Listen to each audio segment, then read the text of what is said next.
Sitting nice and upright in your chair, slightly forward, make sure the chair's nice and stable. I'm going to ask to extend your right leg forward, and we're going to go with circles. So you're trying to get some mobility in the hip, circling round.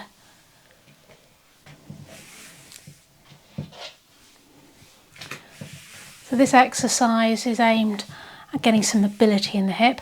Don't worry if you can't make it as big as that. If that's as far as you're going, that's fine. Just make it as big as you comfortably can.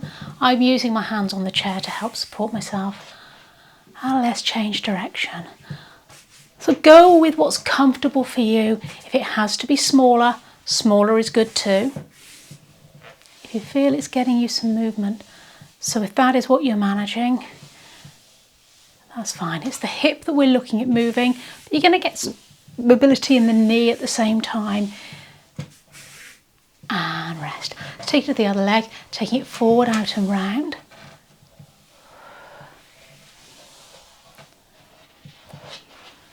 Drawing a circle on the floor. Sitting tall, thinking about your upper body posture. Don't let your shoulders round forward. Lengthen the back of your neck. Protract the chin slightly and try and stay seated upright. You're doing great. Don't forget, it's fine. If this is as much as you can manage, try and straighten the leg out and then circle it round.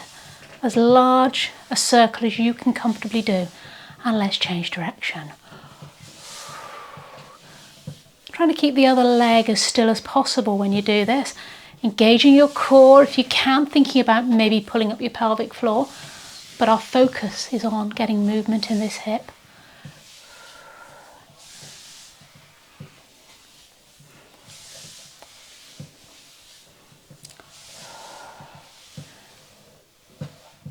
Oh, well done.